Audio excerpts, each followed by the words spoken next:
श्रीमद्वाल्मीकि रामायण युद्धकांड अध्याय 128 भरत का श्रीराम को राज्य लौटाना, श्रीराम की नगर यात्रा, राज्याभिषेक, वानरों की विदारी तथा ग्रंथ का महात्म्य।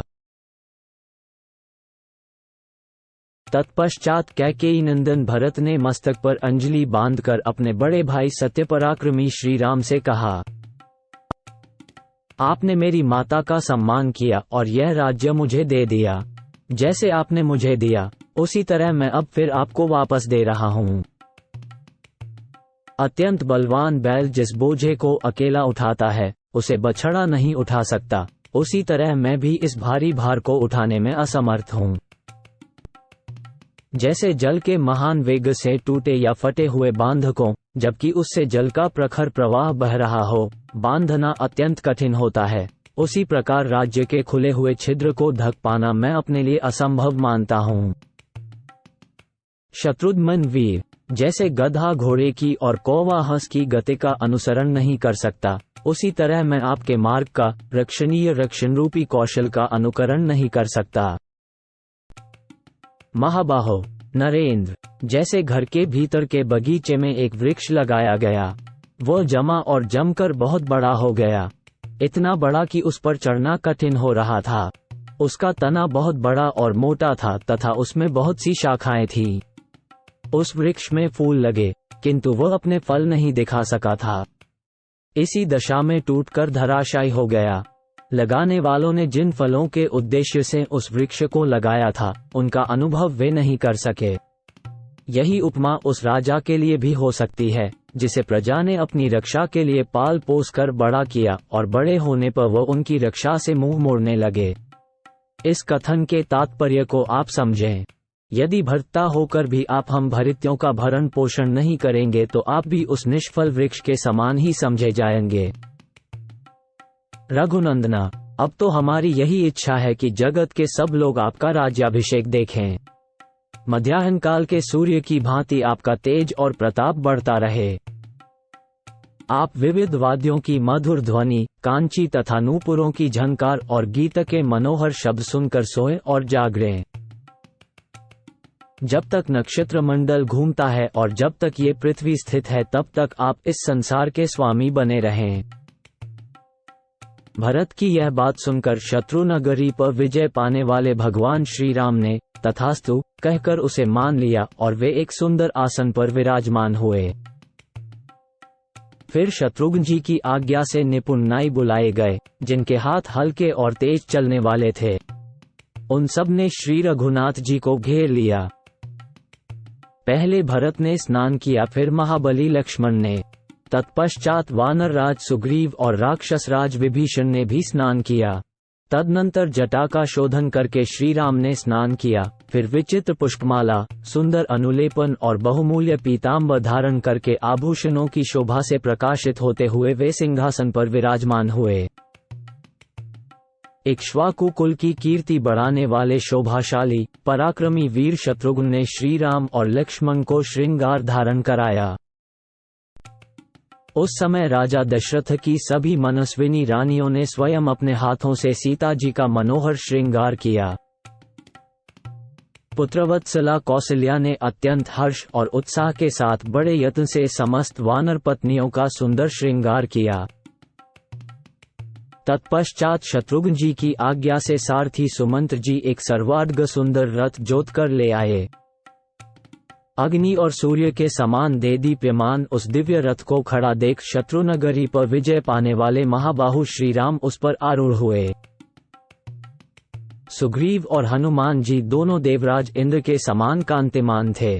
दोनों के कानों में सुंदर कुंडल शोभा पा रहे थे। वे दोनों ही स्नान करके दिव्य वस्त्रों से विभूषित हो नगर की ओर चले। सुग्रीव की पत्नियां और सीता जी समस्त आभूषणों से विभूषित और सुंदर कुंडलों से अलंकृत हो नगर देखने की उत्सुकता मन में लिए सवारियों पर चली। अयोध्या में राजा दशरथ के मंत्री पुरोहित वशिष्ठ जी को आगे करके श्री रामचंद्र जी के राज्याभिषेक के विषय में आवश्यक विचार करने लगे। अशोक, विजय और सिद्धार्थ, ये तीनों मंत्री एकाग्रचित हो श्री रामचंद्र जी के अभ्युदय तथा नगर की समृद्धि के लिए परस्पर मंत्रणा करने लगे। उन्होंने सेवकों से कहा, विजय के योग्य जो महात्मा श्री रामचंद्र जी हैं, उनके अभिषेक के लिए जो जो आवश्यक कार्य करना है, वो सब मंगल पूर्वक तुम सब लोग करो। इस प्रकार आदेश देकर वे मंत्री और पुरोहित जी श्री रामचंद्र जी के दर्शन के लिए तत्काल नगर से बाहर निकले। जैसे सहस्र नेत्रधारी इंद्र हरे रंग के घोड़ों से जुते हुए रथ पर बैठकर यात्रा करते हैं, उसी प्रकार निष्पाप श्री राम एक श्रेष्ठ रथ पर आरूढ़ हो अपने उत्तम नगर की ओर चले। उस समय भरत ने सारथी बनकर घोड़ों की बागडोर अपने हाथ में ले रखी थी। शत्रुघ्न ने छत्र लगा रखा था और लक्ष्मण उस समय श्री रामचंद्र जी के मस्तक पर च्यवड़ दुला रहे थे। एक ओर लक्ष्मण थे और दूसरी ओर राक्षस राज विभीषण खड़े थे। उन्होंने चंद्रमा के समान कांतिमान दूसरा श्वेत च्यवड़ हाथ में ले रखा था। उस समय आकाश में खड़े हुए ऋषियों तथा मरुदगणों सहित देवताओं के समुदाय श्री रामचंद्र जी के स्तवन की मधुर ध्वनि सुन रहे थे। तदनंतर महातेजस्वी वानर राज सुग्रीव शत्रुंजय नामक पर्वताकार गजराज पर आरूढ़ हुए। वानर लोग 9000 हाथियों पर चढ़कर यात्रा कर रहे थे। वे उस समय मानव रूप धारण किए हुए थे और सब प्रकार के आभूषणों से विभूषित थे। पुरुष सिंह श्री राम शंखध्वनि तथा दुंदुभियों के गंभीर नाद के साथ प्रासाद मालाओं से अलंकृत अयोध्यापुरी की ओर प्रस्थित हुए। अयोध्यावासियों ने अतिथि श्री रघुनाथ जी को रथ पर बैठकर आते देखा। उनका श्री विग्रह दिव्य कांति से प्रकाशित हो रहा था और उनके आगे आगे अग्रगामी सैनिकों का जत्था चल रहा था। उन सब ने आगे बढ़कर श्री रघुनाथ जी को बधाई दी और श्री राम ने भी बदले में उनका अभिनंदन किया। फिर वे सब पूर्वासी भाइयों से घिरे हुए महात्मा श्री राम के पीछे पीछे चलने लगे। जैसे नक्षत्रों से घिरे हुए चंद्रमा सुशोभित होते हैं, उसी प्रकार मंत्रियों, ब्राह्मणों तथा प्रजाजनों से घिरे हुए श्री रामचंद्र जी अपनी दिव्य कांति से उद्भासित हो रहे थे। सबसे आगे बाजे वाले थे। वे आनंदमग्न हो तुरही, करताल और स्वस्तिक बजाते तथा मांगलिक गीत गाते थे।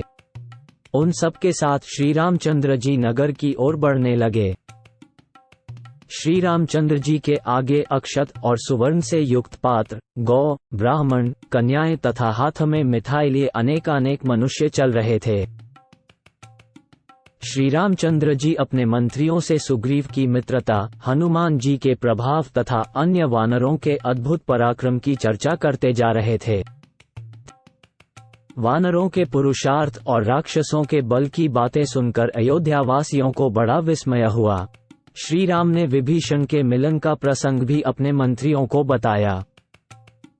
ये सब बताकर वानरों सहित तेजस्वी श्री राम ने हृष्ट पुष्ट मनुष्यों से भरी हुई अयोध्यापुरी में प्रवेश किया।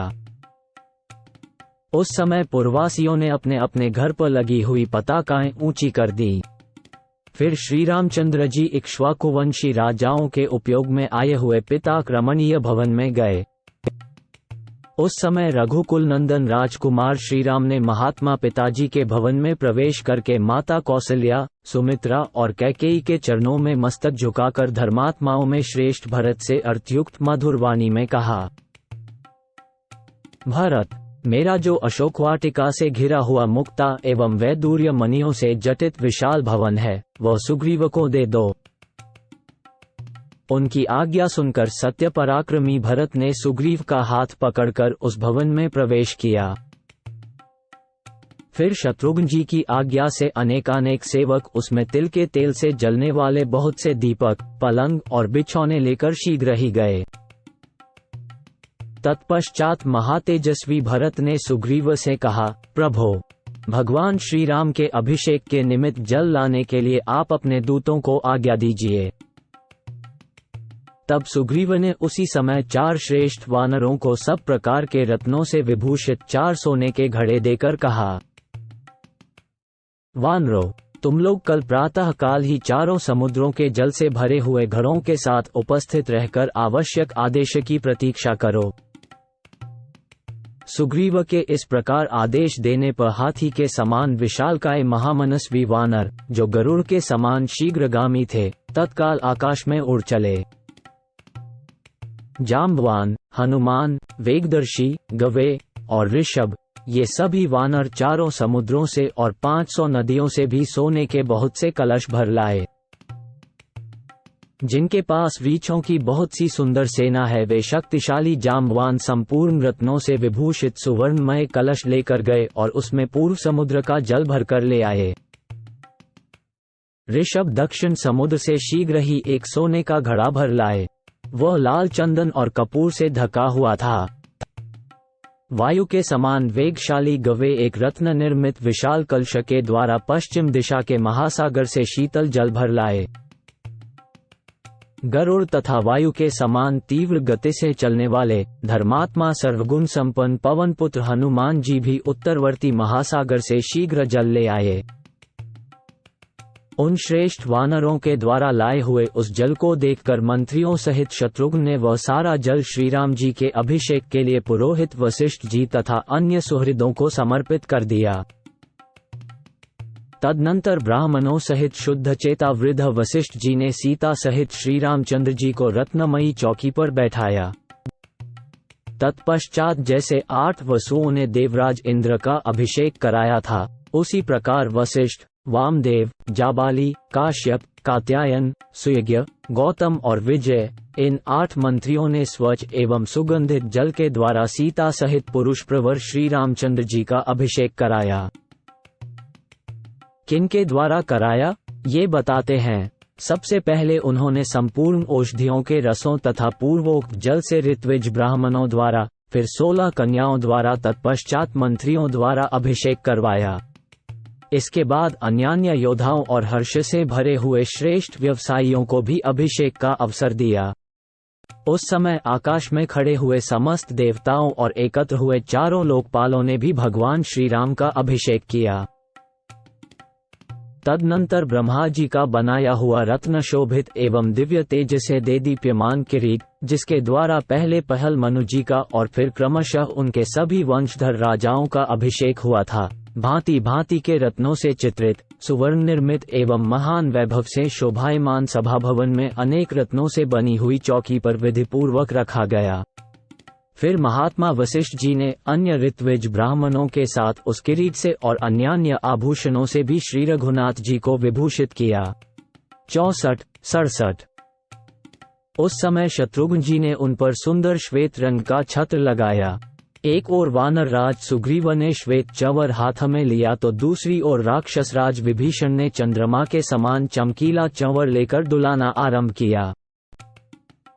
उस अवसर पर देवराज इंद्र की प्रेरणा से वायुदेव ने 100 सुवर्णमय कमलों से बनी हुई एक दीप्तिमती माला और सब प्रकार के रत्नों से युक्त मणियों से विभूषित मुक्ताहार राजा रामचंद्र जी को भेंट किया। बुद्धिमान श्रीराम के अभिषेक काल में देव गंधर्व गाने लगे और अप्सराएं नृत्य करने लगी। भगवान श्रीराम इस सम्मान के सर्वथा योग्य थे।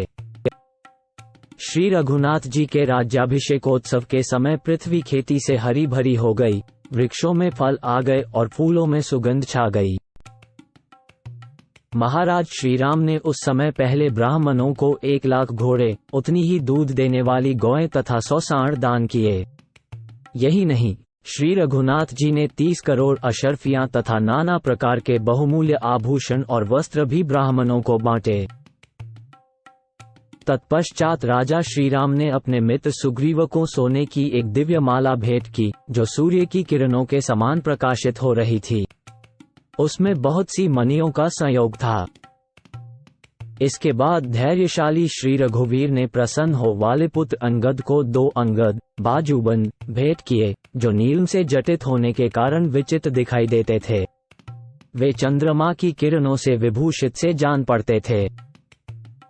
उत्तम मणियों से युक्त उस परम उत्तम मुक्ताहार को, जिसे वायुदेवता ने भेंट किया था तथा जो चंद्रमा की किरणों के समान प्रकाशित होता था, श्री रामचंद्र जी ने सीता जी के गले में डाल दिया। साथ ही उन्हें कभी मैले न होने वाले 2 दिव्य वस्त्र तथा और भी बहुत से सुंदर आभूषण अर्पित किए।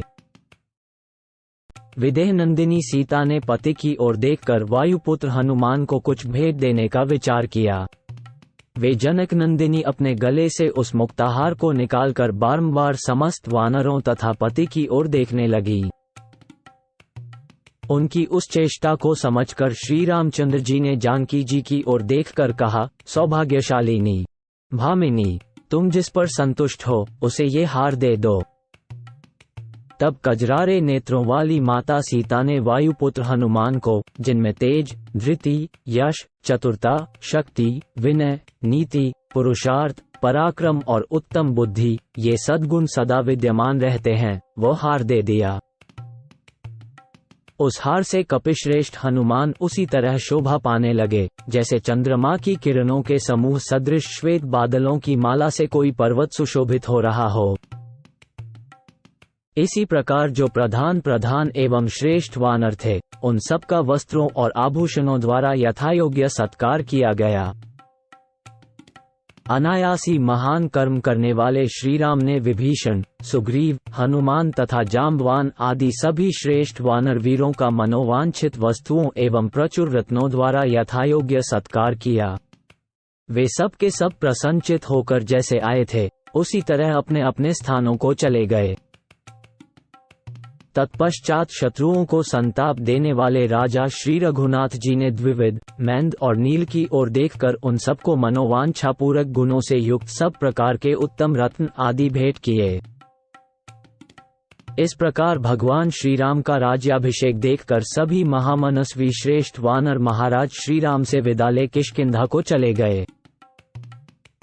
वानर श्रेष्ठ सुग्रीव ने भी श्रीराम के राज्याभिषेक का उत्सव देखकर उनसे पूजित हो किष्किंधापुरी में प्रवेश किया। महायशस्वी धर्मात्मा विभीषण भी अपने कुल का वैभव, अपना राज्य पाकर अपने साथ ही श्रेष्ठ निशाचरों के साथ लंकोपुरी को चले गए। अपने शत्रुओं का वध करके परम उदार महायशस्वी श्री रघुनाथ जी बड़े आनंद से समस्त राज्य का शासन करने लगे। उन धर्मवत्सल श्रीराम ने धर्मज्ञ लक्ष्मण से कहा, धर्मज्ञ लक्ष्मण, पूर्ववर्ती राजाओं ने चतुर्ंगिनी सेना के साथ जिसका पालन किया था, उसी इस भूमंडल के राज्य पर तुम मेरे साथ प्रतिष्ठित हो। अपने पिता, पितामह और प्रपितामहों ने जिस राज्य भार को पहले धारण किया था, उसी को मेरे ही समान तुम भी युवराज पद पर स्थित होकर धारण करो। परंतु श्री रामचंद्र जी के सब तरह से समझाने और नियुक्त किए जाने पर भी जब सुमित्रा कुमार लक्ष्मण ने उस पद को नहीं स्वीकार किया, तब महात्मा श्रीराम ने भरत को युवराज पद पर अभिषिक्त किया। राजकुमार महाराज श्रीराम ने अनेक बार पौंडरीक, अश्वमेध, वाजपेय तथा अन्य नाना प्रकार के यज्ञों का अनुष्ठान किया। श्री रघुनाथ जी ने राज्य पाकर 11 सहस्र वर्षों तक उसका पालन और 100 अश्वमेध यज्ञों का अनुष्ठान किया। उन यज्ञों में उत्तम अश्व छोड़े गए थे तथा ऋत्विजों को बहुत अधिक दक्षिणाएं बांटी गई थी। उनकी भुजाएं घुटनों तक लंबी थीं। उनका वक्ष स्थल विशाल एवं विस्तृत था। वे बड़े प्रतापी नरेश थे। लक्ष्मण को साथ लेकर श्रीराम ने इस पृथ्वी का शासन किया। अयोध्या के परम उत्तम राज्य को पाकर धर्मात्मा श्रीराम ने सुहृदों, कुटुंबी जनों तथा भाई बंधुओं के साथ अनेक प्रकार के यज्ञ किए। श्रीराम के राज्य शासन काल में कभी विधवाओं का विलाप नहीं सुनाई पड़ता था, सर्प आदि दुष्ट जंतुओं का भय नहीं था और रोगों की भी आशंका नहीं थी। संपूर्ण जगत में कहीं चोरों या लुटेरों का नाम भी नहीं सुना जाता था। कोई भी मनुष्य अनर्थकारी कार्यों में हाथ नहीं डालता था और बूढ़ों को बालकों के अंत्येष्टि संस्कार नहीं करने पड़ते थे। सब लोग सदा प्रसन्न ही रहते थे। सभी धर्मपरायण थे और श्रीराम पर ही बारंबार दृष्टि रखते हुए वे कभी एक दूसरे को कष्ट नहीं पहुंचाते थे। श्रीराम के राज्य शासन करते समय लोग सहस्रों वर्षों तक जीवित रहते थे, सहस्रों पुत्रों के जनक होते थे और उन्हें किसी प्रकार का रोग या शोक नहीं होता था। श्रीराम के राज्य शासन काल में प्रजावर्ग के भीतर केवल राम राम राम की ही चर्चा होती थी। सारा जगत श्रीराममय हो रहा था। श्रीराम के राज्य में वृक्षों की जड़ें सदा मजबूत रहती थीं। वे वृक्ष सदा फूलों और फलों से लदे रहते थे। मेघ प्रजा की इच्छा और आवश्यकता के अनुसार ही वर्षा करते थे। वायु मंद गति से चलती थी, जिससे उसका स्पर्श सुखद जान पड़ता था। ब्राह्मण, क्षत्रिय, वैश्य और शूद्र चारों वर्णों के लोग लोभ रहित होते थे। सबको अपने ही वर्णाश्रमोचित कर्मों से संतोष था और सभी उन्हीं के पालन में लगे रहते थे। श्री राम के शासनकाल में सारी प्रजा धर्म में तत्पर रहती थी, झूठ नहीं बोलती थी। सब लोग उत्तम लक्षणों से संपन्न थे और सबने धर्म का आश्रय ले रखा था। भाइयों सहित श्री राम ने 11,000 वर्षों तक राज्य किया था। ये ऋषि प्रोक्त आदिकाव्य रामायण है, जिसे पूर्व काल में महर्षि वाल्मीकि ने बनाया था। ये धर्म, यश तथा आयु की वृद्धि करने वाला एवं राजाओं को विजय देने वाला है। संसार में जो मानव सदा इसका श्रवण करता है, वह पाप से मुक्त हो जाता है। श्री राम के राज्याभिषेक के प्रसंग को सुनकर मनुष्य इस जगत में यदि पुत्र का इच्छुक हो तो पुत्र और धन का अभिलाषी हो तो धन पाता है। राजा इस काव्य का श्रवण करने से पृथ्वी पर विजय पाता और शत्रुओं को अपने अधीन कर लेता है। जैसे माता कौशल्या श्री राम को, सुमित्रा लक्ष्मण को और कैकेयी भरत को पाकर जीवित पुत्रों की माता कहलाई, उसी प्रकार संसार की दूसरी स्त्रियां भी इस आदि काव्य के पाठ और श्रवण से जीवित पुत्रों की जननी, सदा आनंदमग्न तथा पुत्र पौत्रों से संपन्न होंगी। क्लेश रहित कर्म करने वाले श्री राम की विजय कथा रूप इस संपूर्ण रामायण काव्य को सुनकर मनुष्य दीर्घकाल तक स्थिर रहने वाली आयु पाता है।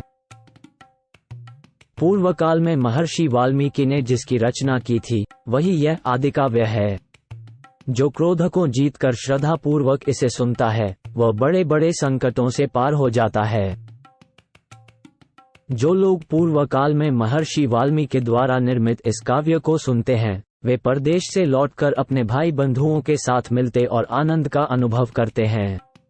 वे इस जगत में श्री रघुनाथ जी से समस्त मनोवांछित फलों को प्राप्त कर लेते हैं। इसके श्रवण से समस्त देवता श्रोताओं पर प्रसन्न होते हैं तथा जिसके घर में विघ्नकारी ग्रह होते हैं, उसके वे सारे ग्रह शांत हो जाते हैं। राजा इसके श्रवण से भूमंडल पर विजय पाता है। परदेश में निवास करने वाला पुरुष सकुशल रहता और रजस्वला स्त्रियां स्नान के अनंतर 16 दिनों के भीतर इसे सुनकर श्रेष्ठ पुत्रों को जन्म देती हैं।